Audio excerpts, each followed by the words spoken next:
This is Big Leagues Country Roads Rankings. Yoo-hoo! Well, hello, everybody. I am Travis, KMAC Trav Berardi, and welcome once again to the Country Roads Rankings, the top 10 small school football programs, D5, 6, and 7 in North Central Ohio. And once again, we've had a shakeup in the top 10 with some teams losing, some teams winning, some upsets, some close encounters and whatnot. And before I get to my top 10, the just on the outside looking in category of teams, this week we have 5 squads. Willard, 4-2, dropped out due to their loss to Huron, but you know, if they can beat Edison coming up this week, maybe they can get back into the top 10. Mount Gilead, a squad that has been on the up and up, they'll have a chance this week to get back into the top 10. They play Centerburg squad. Are they in the top 10? Probably, because they've been there and they won. Northmore dropping out, 2 straight losses since losing Max Lauer. A tough loss at Fredericktown, lost by 7 points. Tried to come back, but just couldn't. They got a chance to get back into winning ways at East Knox this coming Friday. Hillsdale, huge win over Dalton, gave them their first loss, and they have a chance to build on that. They take on a 5-1 Smithville squad this Friday night, a team that's trying to get back up into the Region 25 standings in Division 7 as well. And then Mohawk, after losing their first 3, they've won their next 3, looking like that team I thought they would be before the season started. They're finally getting there, and they have a huge test coming up on Friday night against those Carrie Blue Devils. Can they break the streak? Well, we'll find out. But let's find out our top 10. And at number 10, the Lucas Cubs. Okay, for you thinking, Lucas Cubs, they've lost again. Just stop. Just stop. Their 3 losses are teams that are combined 17-1. They lost to Clear Fork, a Division 4 squad that lost once, a close one to Granville. The Mogador loss, well, that's a tough one, but Mogador just knocked off JFK, who's at the top of Division 7, Region 25, a team people thought could win a state championship. Well, Mogador handled them, and you think if Lucas, you know, they don't fumble at the end of the game, they beat that Mogador squad. And then they lost last week to Crestview, who we know who Crestview is. So those are 3 really, you know, tough losses for the team, but they're the really, really good teams, and that deserves to stay in the top 10. So haters gonna hate, but the Lucas Cubs are still in my top 10. Now to number 9. Welcome back, Seneca East. They are now at 4-2. They take on a Bucyrus squad. They're right now on the outside looking at hosting a home game in the first round of the playoffs, but a win over Bucyrus will help them try to get back to that top 8 as they go to the last 3 games, and they still have Carrie on the schedule down the line as well. At number 8, the Fredericktown Freddies. Let's take a closer look at them as they are 4-2. Big win over Northmore, defensive battle in the first half. Went up 2-0, but you know, they can throw, they can run. Tegan Rule over 1,000 yards. Congratulations, Tegan. Ben Mast and Cade Carpenter as well, big playmakers. As Fredericktown, hey, they still got a shot at a KMAC championship despite losing earlier to Danville. We'll talk about that more in a little bit, but they have a Loudonville squad that nearly knocked off Centerburg. They got to go to Loudonville as well, so that's a tough test. We'll see what they can do Friday night. At number 7, those Fighting Scots of Highland, back at 4-2. Dane Nauman and company. Nauman, I think he's going to go over 2,000 yards rushing. They take on a 4-2 Shelby squad. Shelby, fresh off that tough loss to Galleon, can they bounce back? This is a big test for Highland if they want to set up, like I said before the season, that championship Week 10 matchup with Clear Fork. We'll see if they are on a collision course, but they got to get through Shelby first this Friday night. At number 6, the St. Paul Flyers, after starting 0-2, they've won 4 straight, looking like that squad that can run the ball. And you'll see tomorrow in the stats leaders, do they still have 2 rushers in the top 10? Because that's one of the main reasons why they are there in my Country Roads rankings. A big win over Plymouth, you know, it was tied right after the break, but then they pulled away for the victory. At number 5, there's those Centerburg Trojans at 5-1.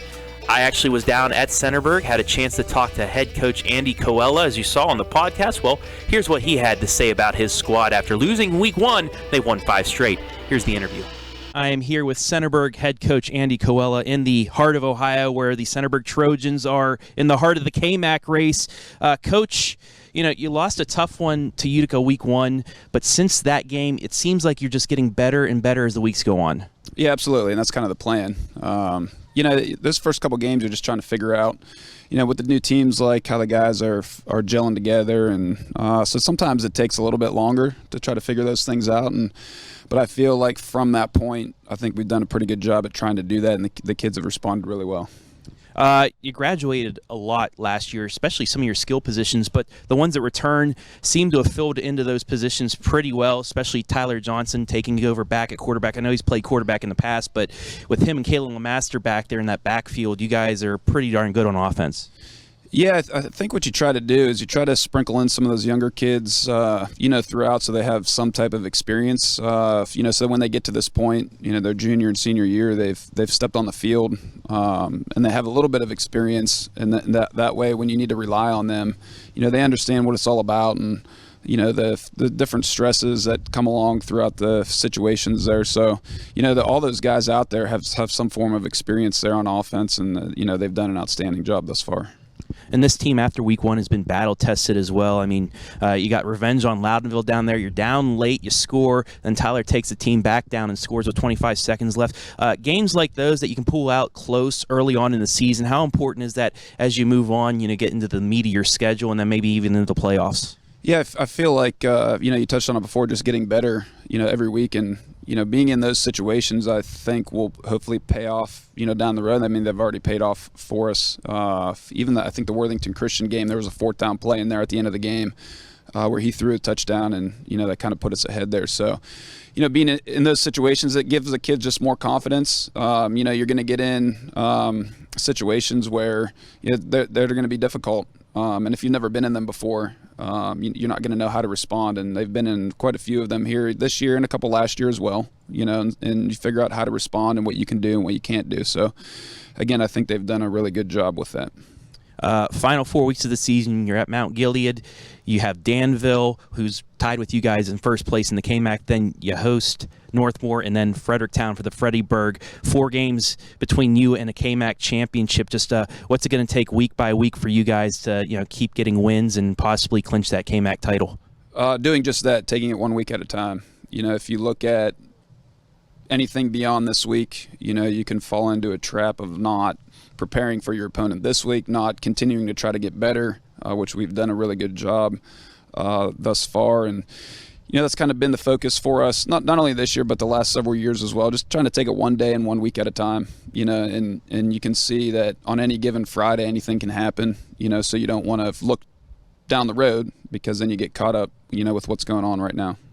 All right, Coach, I appreciate it. So thank you to Coach Andy Colella and the Centerburg Trojans. 5-1, they've knocked off 5 straight since that loss to Utica in week 1, and they're looking for that KMAC championship. 4 weeks ago, they start off with that Mount Gilead squad that's 4-2. Big one coming up on Friday night at Mount Gilead. Now, inside the top 5 to number 4, the other team that leads the KMAC, those Danville Blue Devils. Their lone loss to North Union. Very good team. They lost 28-0, but they have steamrolled through their opponents. They go against the Cardington squad this week. Danville in Region 25, Division 7 as well, with Lucas and St. Paul and Hillsdale and everybody like that. They're number 3 in that region. Now to number 3, Colonel Crawford. They're going to stay there. I mean, they battled to the end against the top team in the state, Carrie, a team that had 20 straight wins, almost knocked them off, almost knocked the streak off, but Carrie was able to pull off that 7-3 victory. That deserves not moving. That deserves them to stay at number 3. Crawford, what a test. Once again, one of Carrie's biggest foes this season, and maybe down the line we'll see them again, maybe in the playoffs. We'll find that out. But Crawford staying at number 3, 5-1. Now you see above it says 1A and 1B because I thought last week was going to be one of those weeks where finally something had to give, but no, it didn't. So I have these two teams at 1A and B. At 1B, it is the Crestview Cougars, who had a huge victory. I mean, a big victory over Lucas. They handled business at Crestview to stay at 6-0. They take on South Central, Brandon Marshall and company. That passing attack, if they can stop them, they'll be at 1 win closer to back-to-back championships in the Firelands, but they still got to take on St. Paul as well in Week 9. And then 1A, you know the team. It's the Carrie Blue Devils, 21 straight victories. Just a phenomenal run for them. Big game, big win over Crawford. They took advantage of a turnover late, had a beautiful pass to take that 7-3 lead, and then their defense just held up. I really want to see, the perfect scenario for me would be a playoff to where we have a regional semi between either Carrie, Crestview, or Crawford, and then the championship be between Carrie, Crestview, or Crawford, because they are the top 3 teams in that region in Division 6, Region 22, I believe. And I just think these 3 teams, it's going to probably be 10-0, 10-0, and 9-1 if things work out. But hey, Seneca East still has to take on Carrie. We'll see if they can, pull it out. But Crawford earlier this year took care of Seneca East, so you never know there. But a lot of parity in this top 10. You have 2 leaders tied atop the KMAC at 4 and 5. You have the top 2 teams, the top 3 teams in the Northern 10 at Carrie, Crawford, Seneca East. You have Mohawk on the outside looking in at 3 and 3. Just a lot of great teams in Divisions 5 through 7. So we'll see after Friday night. Will we have more shakeup, or will we have things staying the same, different? We'll see. But that's what you love about high school football. Week by week, it just changes, and that's the great thing about it. That's why they play the game, and that's why I'm here for you on the top 10 small school football programs, the Country Roads Rankings, brought to you by Knox Community Hospital. I forgot to say at the beginning, but thank you, Knox Community Hospital, for sponsoring this segment each and every week. But for now, I'm KMAC Trav. I'm going to hit those country roads. We'll see you next week.